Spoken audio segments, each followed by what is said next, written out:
apa tak sempat dengar sangat lah, maknanya ustaz nak turun tu baru Ana sempat dengar sikit lah, dan lebih kurang dalam pukul Hmm. 2 macam itu kan, pukul 2 jam 2 pagi. Jadi Hmm. berkaitan dengan kaedah yang ustaz bahas, Hmm. iaitu at-tarku laisa bihujjatin fi Hmm. syar'ina, ataupun dalam apa, dalam kita sebut matan yang lain disebutkan at-tarku la ya'ni tahrim. Okey, cuba Ewa. ustaz penjelaskan sikit berkaitan dengan kaedah tu. Ya, itu disampaikan oleh Syekh Al-Ghumari mengenai Said masalah kaidah. Abdullah Said Abdullah bin Siddiq Al-Ghumari, eh? Iya, saya Baik, simpulkan baik, baik. dengan Syekh Al-Ghumari. Ya, seperti itu. Jadi saya sampaikan dengan seperti itu, beliau menyampaikan bahwasanya at-tarku laisa bihujjatin fi syar'ina la yaqtadi man'an wala ijabah. Ini seperti itu. Jadi di dalam syarahnya di situ beliau menyampaikan, bentar, saya bacakan definisinya lebih enak. Nanti jenengan menyampaikan yang mengenai masalah samani ataupun syawkani nanti bahas. Saya sudah siapkan referensi itu. Jadi di sini, ya,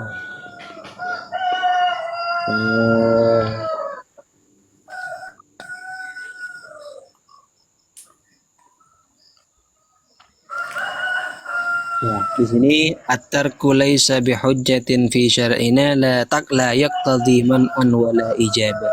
Jadi atarku tidak meninggalkannya ataupun tidak mengerjakannya baik baginda Nabi tabi'in dan yang lain, di situ laisa bihujjatin fi syar'ina, itu tidak bisa dijadikan sebuah sandaran hukum ataupun hujjah ataupun dalil dalam syariat kita. La yuqtadi man'an wala ijabah, yang di situ tidak langsung menuntut pada hukum al-man'u wala ijabah. Baik juga terhadap ijab ataupun wajib.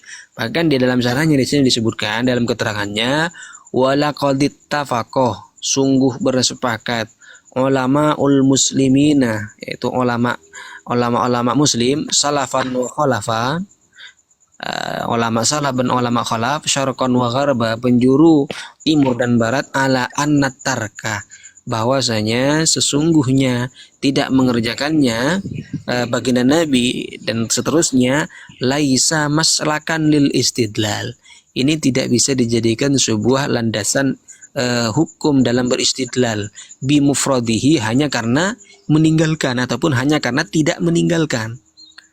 Lah sehingga fakana maslakuhum li itsbati hukmin syar'iyyin bil wujubi awin nadbi awil ibaha awil karoha awil hurmah huwa wurudu nassin minal Qur'an aw wurudu nassin minas sunnah wal ijma' alal hukmi wal qiyas.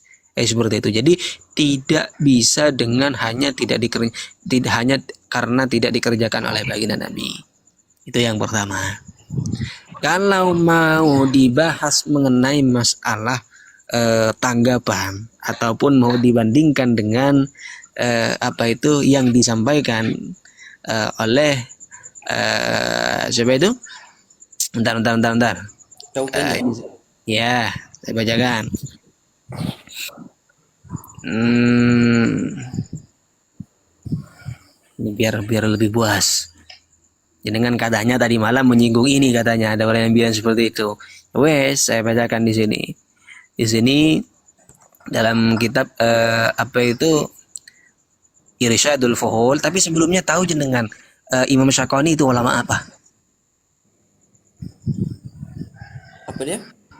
Tahu jenengan Imam Syakoni itu ulama apa? Maksudnya ulama apa? Dia Sunni fuqaha. atau Salafi gitu. Oh, dia Uh, Asy'ari. As'ari Syakoni. Ya. Ustaz itu yang mengarang kitab Nailul Autor apa itu? Siapa Ustaz? Ustaz Nailul Autor. Asyakani kan ya? Coba tengok Ustaz. Saya bentar. Coba tengok Ustaz. Siap. Nailul Autor ya. Coba tengok. Nailul Autor. Bentar. Ya. Asy-Syaugani. Syaugani, bukannya pengarang kitab Nailul Autor di situ merupakan karangan dari Asy'am'ani yang merupakan ulama Syiah? Enggak apa-apa lah. Jangan lah. Jangan bahas itu, enggak apa-apa lah. Bukan soal Sekali. akidahnya lah. Ya enggak, maksudnya Nah, ini ini kan menarik ini. tentang beliau ulama Syiah itu. Oke, jadi banyak perkataan para ulama tentang ini, nanti di lain masa kita bentangkan tentang itu, penilaian-penilaian ulama tentang Asy-Syaukani itu.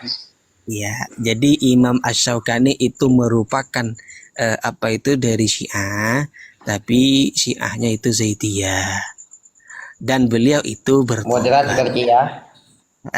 Bertobat, tapi tidak apa-apa lah, tidak apa-apa. Saya hargai sekalipun dari ulama Syiah. Jadi seperti ini dalam kitab Irsyadul Fuhul ila Tahqiqil Haqqi min Ilmil Usul. Jadi seperti ini. Tarkuhu sallallahu alaihi wasallam. Ini kan al-bahsul ansyir fi tarkihi sallallahu alaihi wasallam. Jadi tarkuhu sallallahu alaihi wasallam lisyai'i kafi'lihi lahu fit ta'assi bihi fihi. Qala Ibnu Sam'an. Jadi Imam Asy-Syaukani itu kan menukil dari Ibnu Sam'an. Idza taraka ar-rasulu sallallahu alaihi wasallam syai'an wajaba alaina mutaba'atuhu fihi.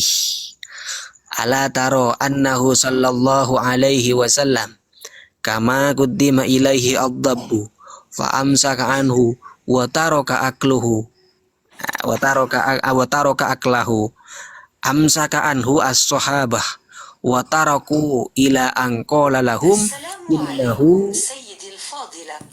Waalaikumsalam warahmatullah. Innahu laisa bi ardi qaumi fa ajiduni a'afuhu wa adina lahum fi aklihi wa hakadha tarkuhu sallallahu alaihi wasallam li salatil laili jama'atan khasyatan an tuktaba 'alal ummah. Wis. Sekarang kita bahas mengenai masalah tarkuh. Apakah di sini langsung pada haram ketika kita melakukan apa yang ditinggalkan oleh baginda Nabi? Sebagaimana yang disampaikan oleh Al-Imam As-Sam'ani Asy-Syaukani dan apa itu yang menukil dari Ibnu Sam'an. Lah ternyata apa itu Imam Asy-Syaukani itu memberikan sebuah hukum bahwasanya itu merupakan hal yang tidak pernah dilakukan oleh baginda Nabi. Itu katanya tidak ada apa-apa lah. Ini kitabnya. As-su'al khamis hasiluhu al-istifham anil a'raf al-jariyah fi ba'dil buldan. Jadi ini ada sebuah pertanyaan dari seorang hamba perempuan dari sebagian negara minal ijtima' fil masjid litilawatil Qur'an alal amwat. Jadi ada seseorang bertanya terhadap Imam Asy-Syaukani. Jadi bertanya tentang berkumpul-kumpul di masjid untuk dan membaca Al-Qur'an dikhususkan terhadap orang-orang yang mati. Wa kadzalika fil buyut. Nah, bukan hanya di masjid, di rumah-rumah saja. Wasail ijtima'at, yang penting perkumpulan-perkumpulan. Lam tarid fi syariah, yang di situ tidak ada keterangannya dalam syariah. Hal yajuzu dzalika amla? Aqulu, kata Imam Asy-Syaukani, la syakka anna hadhil ijtimaat al-mubtada'ah in kana khaliyatun am maksiyatin salimatin minal munkarat fahiya jaizatun li'anna al-ijtima' laisa bimuharramin fi nafsihi la siyama, apalagi idza kana li tahsili ta'atin katilawati wa nahwiha. Justru ini Imam Asy-Syaukani mendukung tahlilan. Jadi seperti itu, ataupun di dalam hal tersebut perkumpul-perkumpulan yang ini tidak pernah dilakukan oleh baginda Nabi. Nah, ini menukil dari Ibnu Sam'an. Menukil dari Ibnu Sam'an tentang mengenai masalah adab.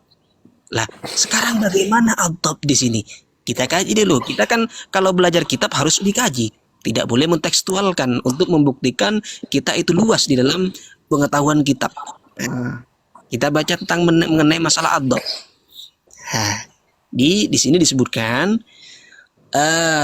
rawa al-Bukhari fi sahihihi an Abdullah ibni Abbas an Khalid ibn al-Walid annahu dakhalah. Ini ada ceritanya mengenai masalah adab itu. Ada ceritanya. Apakah kita buktikan apakah yang ditinggalkan oleh baginda Nabi ketika kita lakukan itu langsung berhukum haram? Nah, kita buktikan sebagaimana yang dicontohkan oleh Ibnu Sam'an. Benar tidak langsung haram. Oke. Di sini annahu dakhala ma'a Rasulillah sallallahu alaihi wasallam baita Maimunah. Jadi ada yang bertamu terhadap Maimunah, fa'utiya bidabbin mahnud fa'ahwa ilaihi Rasulullah sallallahu alaihi wasallam biyadihi. Jadi di waktu itu bertamu terhadap Maimunah dan baginda Nabi itu disediakan ataupun disediakan dab. Dab di sini bukan biawak yang ada di Indonesia, itu bukan dab. Namun semacam itu, agak sama. Jadi ini saya kasih ilmu di sini dulu, bukan dab biawak yang ada di Indonesia. Kalau di Indonesia tidak ada dab. Lalu oleh baginda Nabi itu sehingga mau diambil dengan tangannya, faqala ba'dun niswah akhbiru Rasulullah sallallahu alaihi wasallam bima yuridu ayyakula. Jadi mengabarkan bahwasanya hal yang dimakankan itu merupakan dab. Faqalu, maka sahabat di situ bersata, huwa dabbun ya Rasulullah. Rasulullah, wahai Rasulullah, itu dab Rasulullah. Lah sehingga ketika mau mengambil farofa yadahu. Beliau lalu mengurungkan niatnya untuk mengambil dabnya itu. Fakultu, maka saya berkata,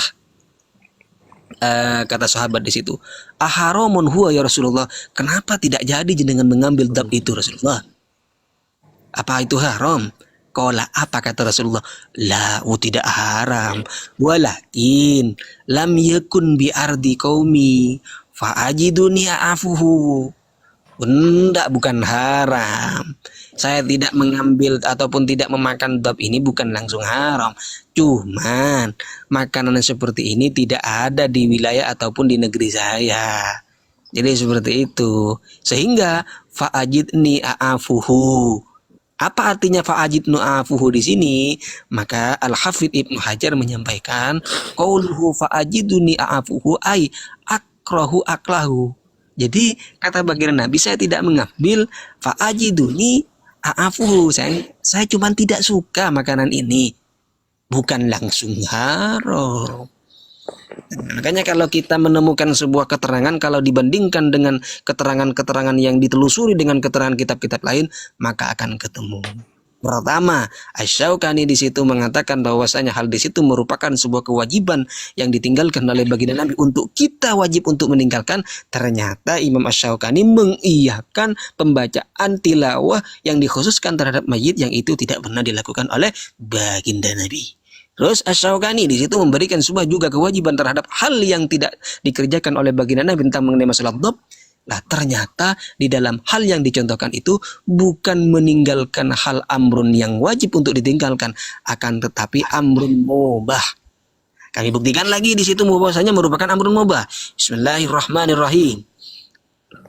Di sini disebutkan minha al-karahiyah tab'an kama qala fid dabbi wa qad imtana'a min aklihi. Jadi baginda Nabi memang tidak mau untuk memakannya. Innahu lam yakun bi ardi qaumi, karena itu bukan makanan khus di wilayah baginda Nabi. Fa ajiduni afuhu fa hadza tarkun lil mubahi bi hukmil jibillati. Jadi seperti itu. Ustadz Iam, monggo. Mungkin Ustadz Iam mempunyai referensi. Ustadz Iam pingin nambahin dong dulu bentar. The host bisa dibesarin bentar. Ustaz Ibnu Hasan ni dah selesai ke? Sudah. Bentar dong, pingin nambahin. Siapa? Ustaz Rakyat Pribumi? Ewa, pingin nambahin bentar doang. Baik. Ustaz, The Fibas bisa dibesarin biar sama-sama kita baca.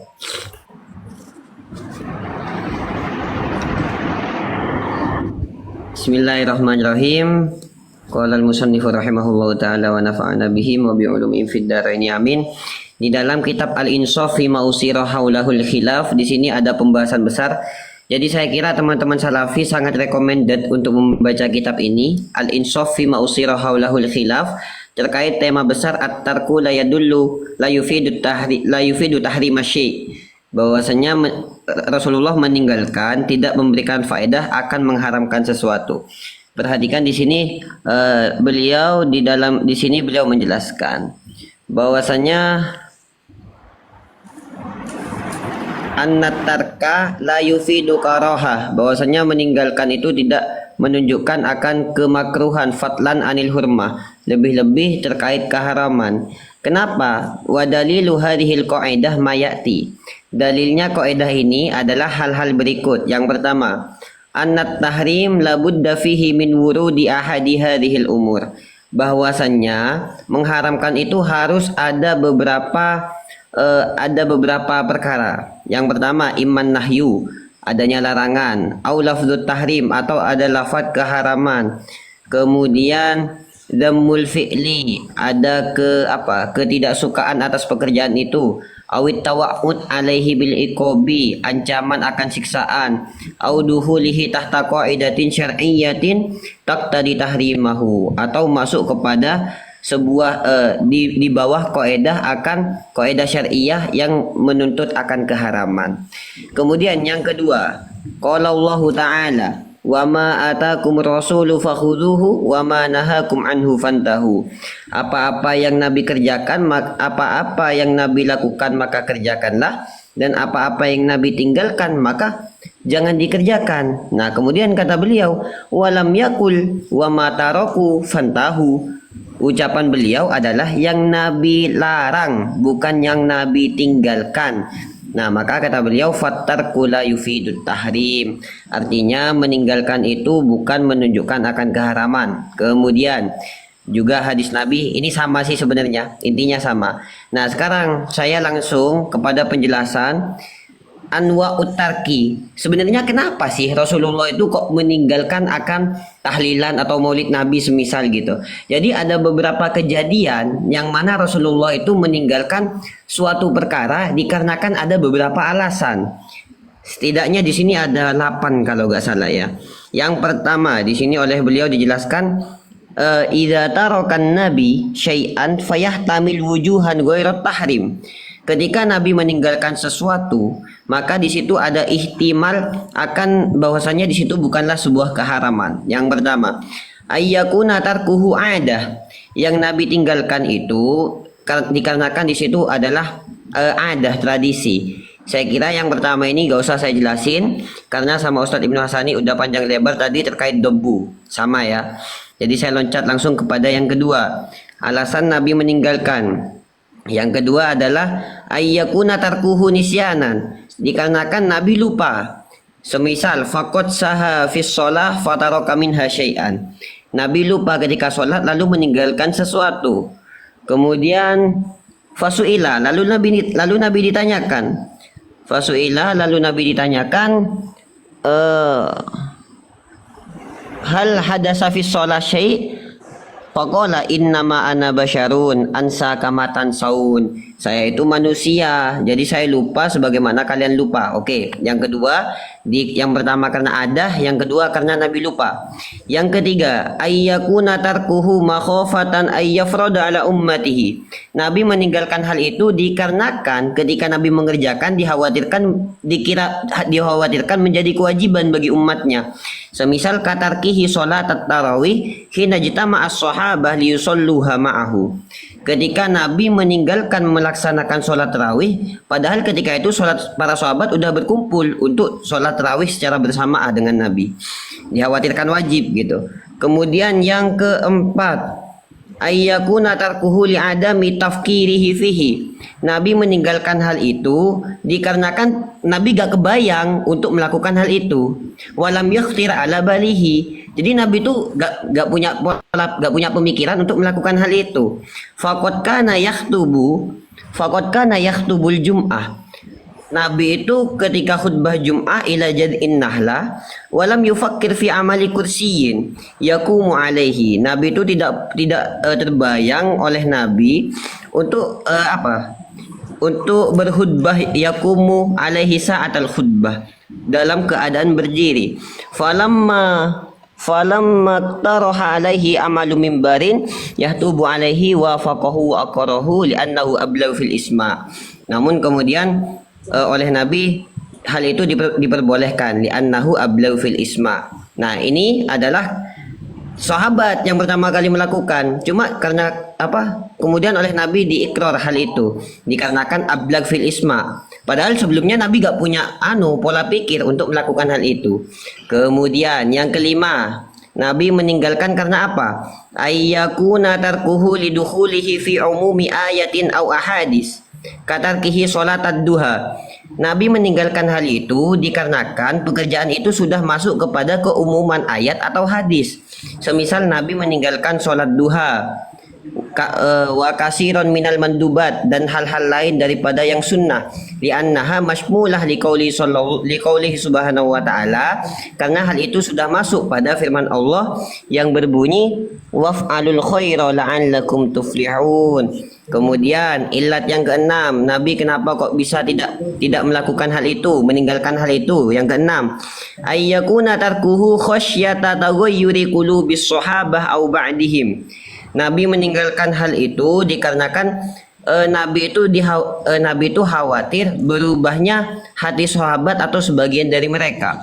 Falaqad qala sallallahu alaihi wasallam li Aisyah, laula hadasata qaumika bil kufri la lanaqatul baita. Jadi ceritanya ini tentang Ka'bah yang sekarang kita jadikan kiblat salat, itu sudah gak sama dengan Ka'bah yang dibangun di zamannya Nabi Ibrahim. Jadi diubah oleh para kafir Quraisy ketika itu. Akhirnya kata Sayyidah Aisyah, Nabi, kenapa kok gak dibangun lagi sebagaimana Ka'bah di zaman Nabi Ibrahim? Kemudian jawaban Nabi, kata Nabi gimana? Laula hadasata qaumika bil kufri lanaqatul baita. Andai kata saya tidak khawatir akan kembalinya kufur umatku, maka aku akan mengembalikannya kembali. Jadi intinya gitu, Ustaz. Masih ada lagi banyak di bawah beberapa alasan kenapa Nabi itu meninggalkan suatu perkara gitu. Intinya at-tarku la yufidu 'ala tahrim. Ada ini. Okey, baik. Jadi sebenarnya dah selesai Ustaz Dah selesai. Okey, baik. Jadi Selesai. sebetulnya tadi anda cuma minta supaya bahas tentang kaedah at-tarku laisa bihujjatin fi syar'ina.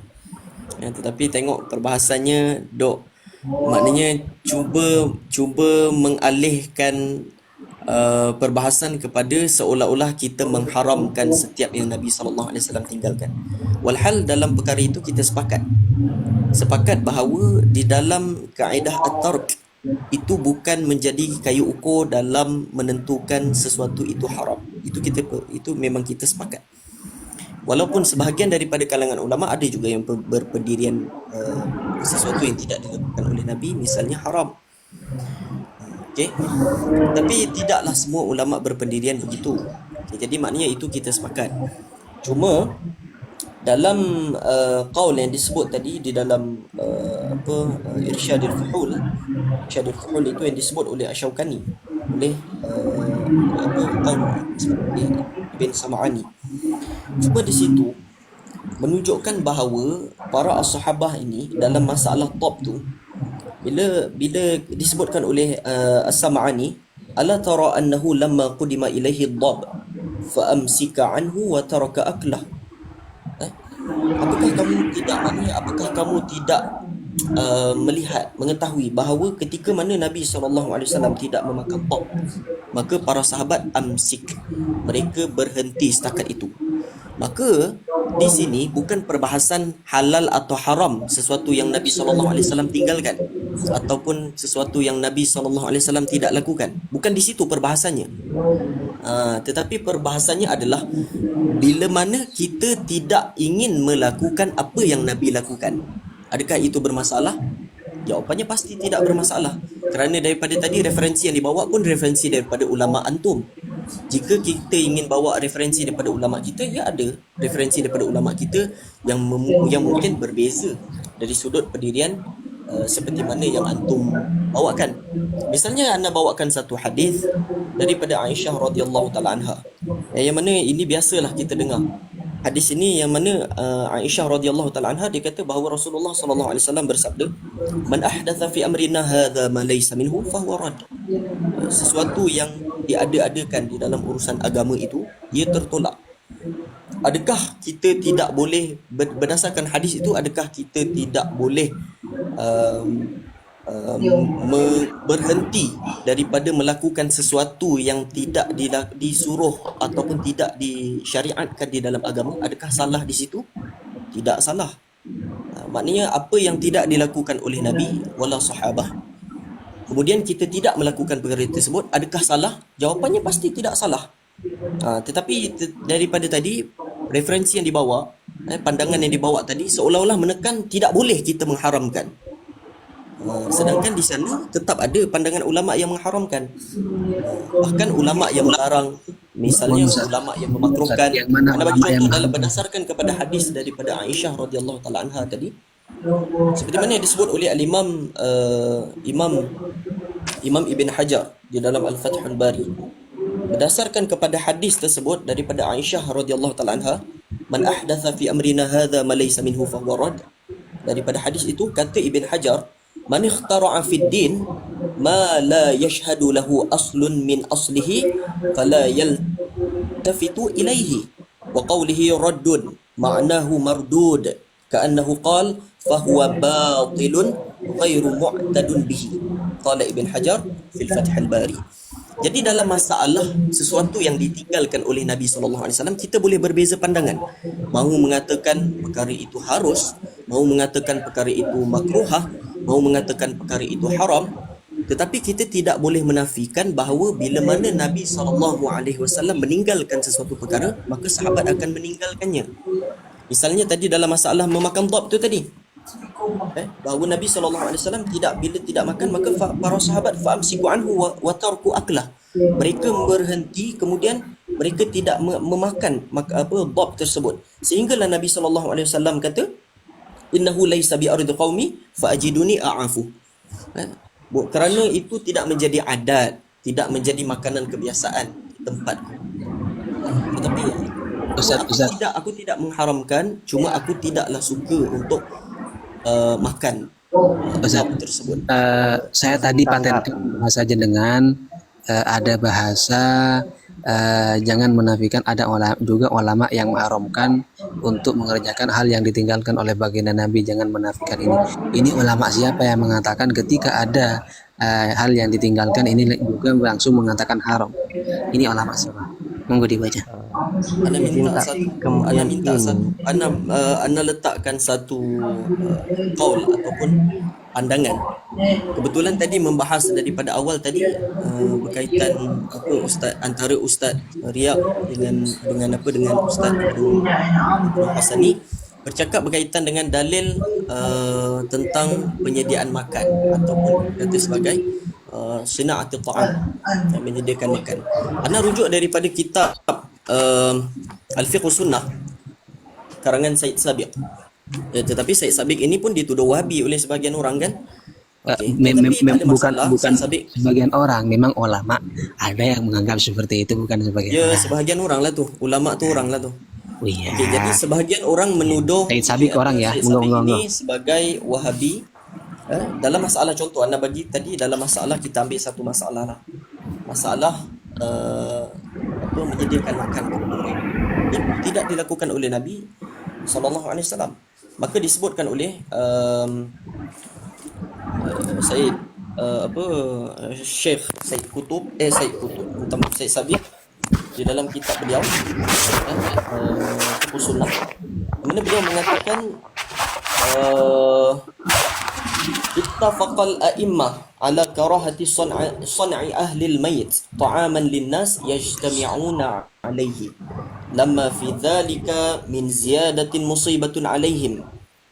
Dia kata sepakat ulama bahawa makruh ini nanti dulu makruh menyediakan makan kepada orang yang datang berkunjung ke rumah ahlul mayyit, itu orang yang mati. Okey. Ustaz, jenengan paham terhadap pertanyaan saya, Ustaz? Ya izin faham. Ya Nah, faham. pertanyaan saya Ustaz, izin. Sabar dulu. Ah, Bagi anda masa untuk bahas. iya. Antum punya sahabat-sahabat antum bercakap anda tak potong pun. Jadi tolong Ya. hormat sikit. Oh iya, ini saya tidak menghormat ceritanya. Bukan cuman antum faham kami pun faham antum. Jadi ketika antum berbicara, kita diam tu artinya kita memahami antum. Jadi antum juga perlu memahami kami. Ya Ustaz, saya minta maaf Ustaz. Monggo dilanjut. Jadi Saya minta maaf. berdasarkan kepada qaul Ibnu Said Sabiq, beliau mengatakan ittifaq daripada kalangan para a'immah tentang makruhnya menyediakan makan kepada orang mati. Kerana itu menambah musibah dan menambahkan kesibukan. Kemudian dikatakan juga waqala, dikatakan berdasarkan beliau meletakkan asar daripada Jarir bin Abdullah Al-Bajali itu, kunna na'uddul ijtima' 'inda ahli al-mayt. Kemudian kunna na'uddu al-ijtima' 'inda ahli al-mayt wa sana'atu at-ta'am ba'da dafnihi min an-niyahah. Kemudian beliau mengatakan wa dhahaba ba'dul ulama ila tahrim. Berdasarkan kepada pandangan ini, maka para ulama sebahagiannya menghukumkan sebagai haram. Jadi kalau dalam sesuatu masalah, yang ini dalam masalah yang disebut sebagai at-tark, perkara yang tidak dilakukan oleh Nabi, dan dan Syekh Said Sabiq membahas dalam masalah yang sama, dalam masalah sun'at ta'am ila ahli al-mayt, dan jelas bahawa perbuatan menyediakan makan kepada orang mati, ahli keluarga, menyediakan makan oleh ahli keluarga si mati kepada orang yang berdatang ziarah itu tidak dilakukan oleh Nabi. Bahkan disebutkan oleh Said Sabiq berdasarkan kepada qaul, berdasarkan kepada athar daripada Jarir bin Abdullah Al-Bajali, maka ittifaqul ulama bahawa perkara itu karahatun, perkara itu makruh. Itu yang pertama. Yang kedua, zahaba ba'dul ulama ila tahrim, sebahagian daripada ulama mengharamkan. Jadi kalau ada orang yang dia faham, dia baca kitab Said Sabiq fiqh sunnah ni, kemudian dia percaya dengan apa yang ditulis oleh Said Sabiq, bahawa sebahagian daripada kalangan ulama mengharamkan perkara tersebut. Adakah dia salah? Jawapannya dia tidak salah, kerana dia juga mengikut ulama. Seperti mana antum mengikut ulama antum untuk mempertahankan perkara itu tidak boleh diharamkan, begitu juga kami juga ada referensi daripada kalangan para ulama kami, bahkan yang mengatakan perkara itu ba'dul ulama ila tahrim, sebahagian ulama mengharamkannya. Ya, mungkin kalau nak tanya kepada ana siapa ulama yang mengharamkan tu, ana cakap ana tawakuf dalam masalah tu kerana ana hanya bersandar kepada apa yang disebut oleh Said Sabiq. Begitu. Jadi maknanya jangan ditarik-tarik.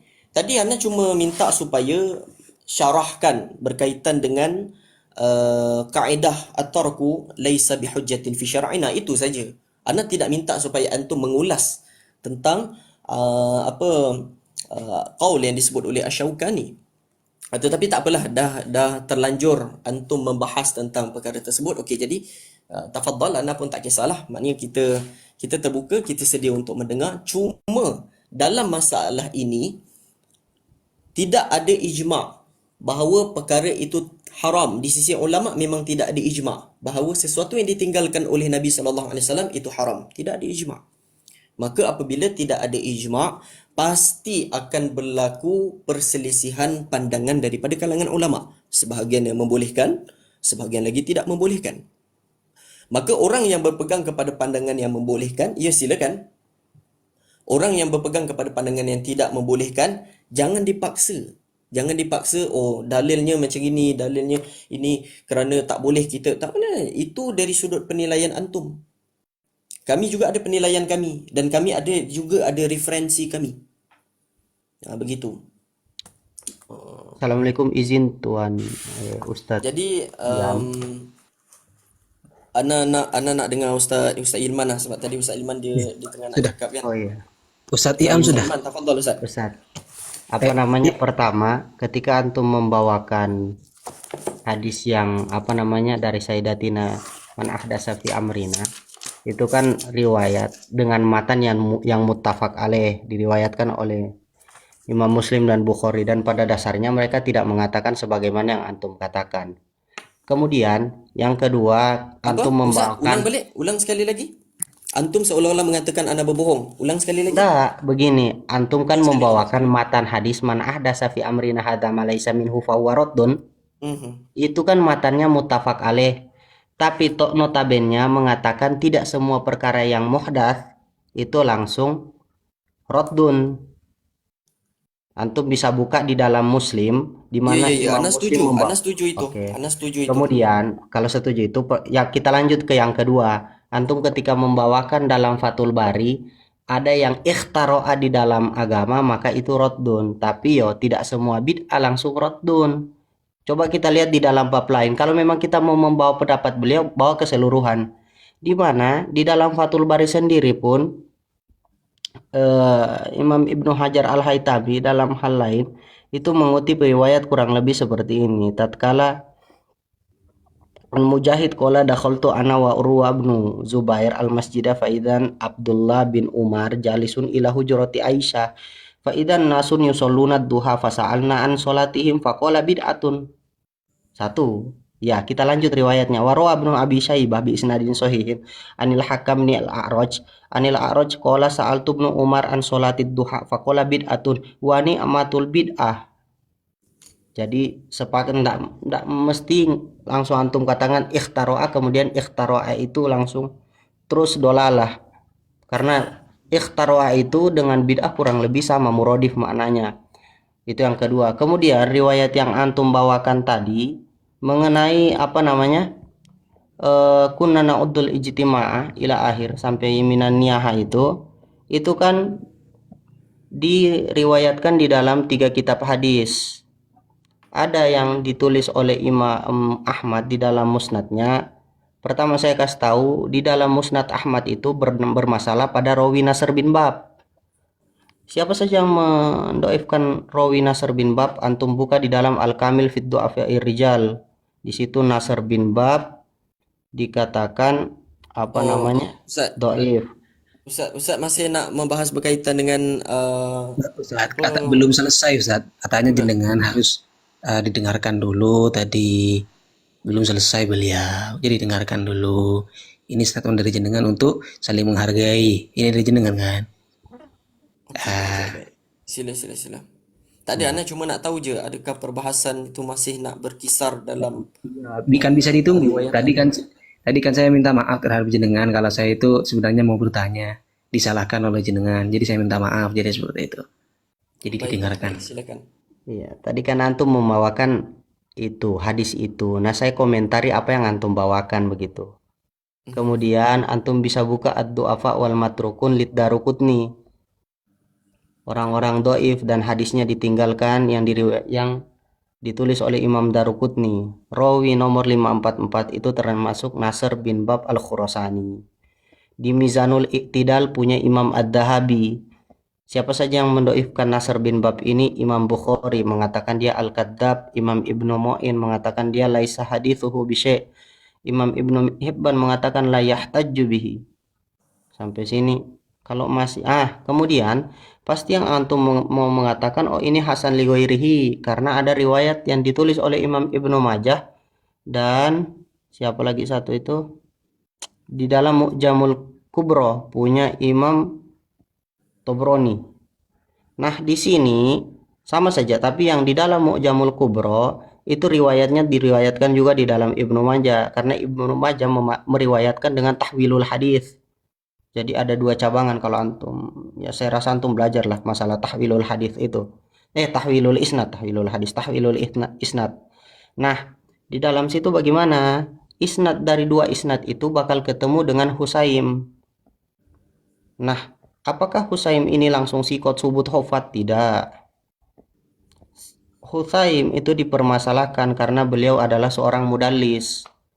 Apa perlu kita jelaskan lagi mudallis secara lengkap? Jadi pada dasarnya antum mau membawakan riwayat dari manapun, riwayat ini tetap bermasalah.